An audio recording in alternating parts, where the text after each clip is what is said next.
Hey everybody, Damon D here, and Rock and Roll Hall of Fame 2025. The inductees have been announced, and it's an interesting list, and there's definitely some bands who didn't get in. The fan favorite, which is Phish, didn't make it. So let's check this list. Let's get into it. Okay, the first time nominees are Bad Company, Billy Idol, The Black Crowes, Chubby Checker, Joe Cocker, Maná, OutKast, and Phish. The returning nominees were Mariah Carey, Cyndi Lauper, Joy Division / New Order, Oasis, Soundgarden, The White Stripes.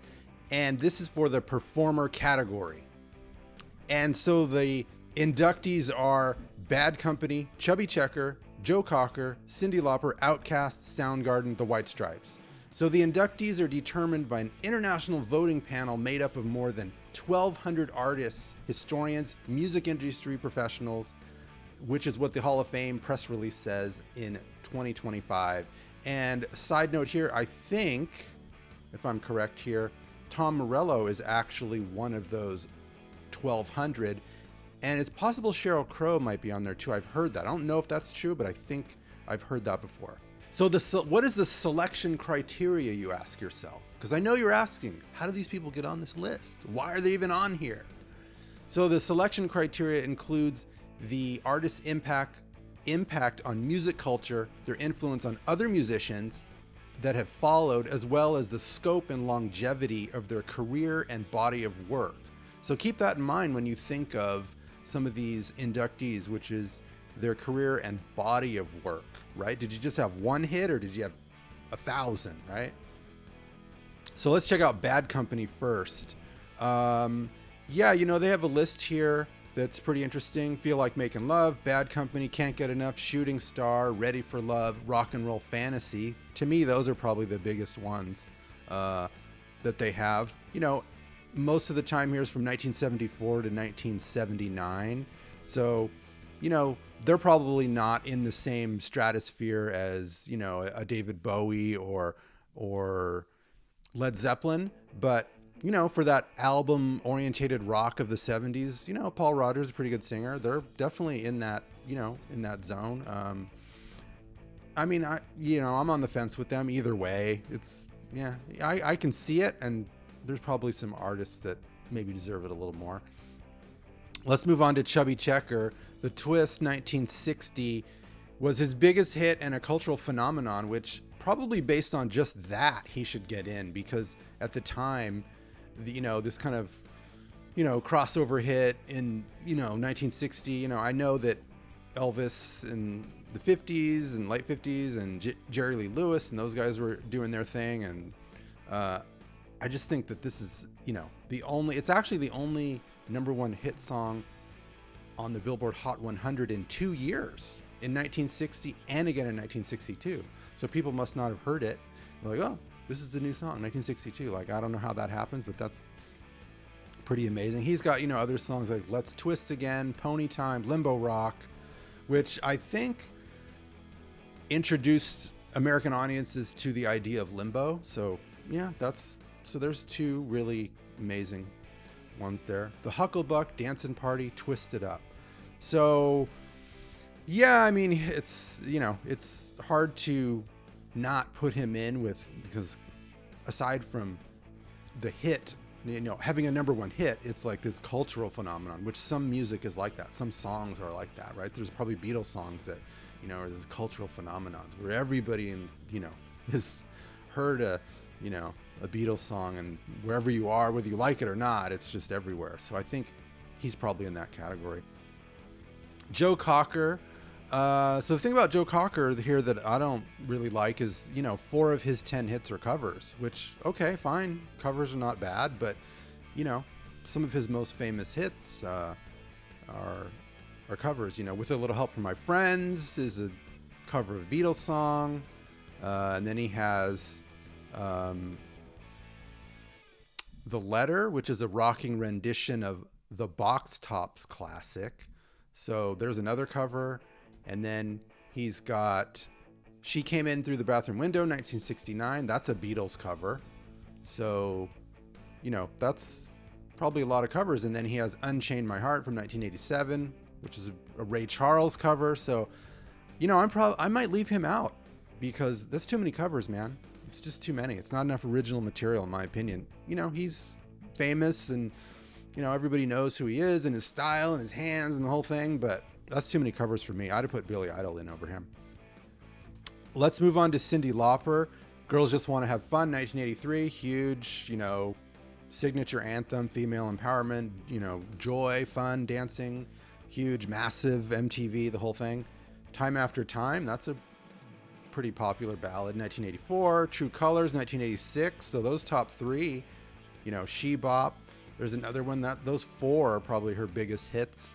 And then she did The Goonies Are Good Enough, 1985. So all of you Goonies fans, there's another one there. I think I would have chosen Mariah Carey. I'm not really a Mariah Carey fan, but she's got 21 number one hits. That's a lot. That is a lot. And you say, well, Mariah Carey's not a rock singer. No, she's not. Cyndi Lauper's pop. They're in the same probably zone a little bit, right? And in this Rock and Roll Hall of Fame, if you just call it Popular Music Hall of Fame, I don't know, Mariah Carey should be in there. But anyway, let's move on to the next one, which is OutKast. Lots of hits here. OutKast, obviously, again, not rock, but if this is who's on the list, do they deserve to be in? Hey Ya, that's 2003, huge. Miss Jackson, 2000, that's massive. These are some massive hits. Roses, The Way You Move, So Fresh and Clean, So Fresh, So Clean. Bombs Over Baghdad from 2000. They've got 5 or 6 really, really big, massive hits. And I think their style was interesting and doing something a little bit different than what was happening at the time. Stankonia was a pretty big album. So, from this list, they deserve to be in. White Stripes, Seven Nation Army. That's one of those cultural, Chubby Checker type things where that riff, you hear it everywhere. It's like a sports anthem across the world. Like you'll be in Europe at a soccer game and you'll hear that do do do do do do do. Everybody knows what that is. Like it's turned into, it's almost like We Will Rock You from Queen, right? Like these huge, like this thing that, did Queen try to write a, sports anthem for the whole world? Maybe they did. But yeah, Seven Nation Army, just, I don't know how it gets bigger than that. Just very basic and just driving, really good song. Icky Thumb, Fell in Love with a Girl. Blue Orchid from 2005. The Hardest Button to Button, Ball and Biscuit. I think White Stripes, I'm on the fence with this one because I'm not sure there's enough there. Maybe. I just don't know if there's enough there. That's a tough one for me. Because Jack Black is super talented and, you could make the case that his solo stuff is probably more I know it's more underground, but the volume of what he's done and some of the songs he has is pretty amazing. So that's a tough one. I'm not sure that, they should be in. Then we move to Soundgarden, which is one of my favorite bands. And so I'm probably a little bit biased, but Black Hole Sun, huge. Spoon Man, huge. Fell on Black Days, Outshined, Rusty Cage, Jesus Christ Pose, Blow Up the Outside World. Those are some really big hits. And the two albums back to back, Super Unknown was just, there's probably like 12 to 13 really, really good songs. And I think it has 17 songs on it. It's just, that was just a huge, a huge record. Bad Motorfinger, those two, just huge, massive, and kind of in this cultural time when grunge was exploding and they were at the forefront of it, and they just had two really huge records. And Chris Cornell is probably one of the best rock singers, definitely in the top 10 of all time. So just his range is ridiculous. If you ever saw him live, you're like, how does that dude sing like that? It's crazy. So yeah, I definitely think they should be in. Now, one of the bands that didn't get in is Phish, which won the fan vote, which I'm not a huge Phish fan, but the fans voted maybe they should be in over Joe Cocker. That would be legit. That nobody would think that that's weird. Maná, there's no chance that they're going to get in because the Spanish language, it's just not going to happen. They have some good songs too, by the way. Billy Idol, yeah, I probably would have put Billy Idol in over Joe Cocker for sure. Joy Division, New Order, definitely from a influence perspective, huge, massive. Did they have the career and the longevity? No. But how many bands have you heard that try to, sound like Joy Division? Interpol. Quite a few. So, yeah, you can make the case. Maybe Joy Division / New Order over Cyndi Lauper. Yeah, you could probably make that case. Oasis didn't make it in. The Black Crowes didn't make it in. I think they should be in. Again, I probably would put the Black Crowes, Billy Idol, and Phish would probably be in over Joe Cocker. And mainly because of there's too many covers. But I can see why he's in, from a historical kind of 60s, blues, soulful rock thing. I get it, but I think it's too many covers. Anyway, so that's been the list. Pretty interesting. Tell me what you guys think, and how many Joe Cocker fans are out there. Does anybody even know a Maná song?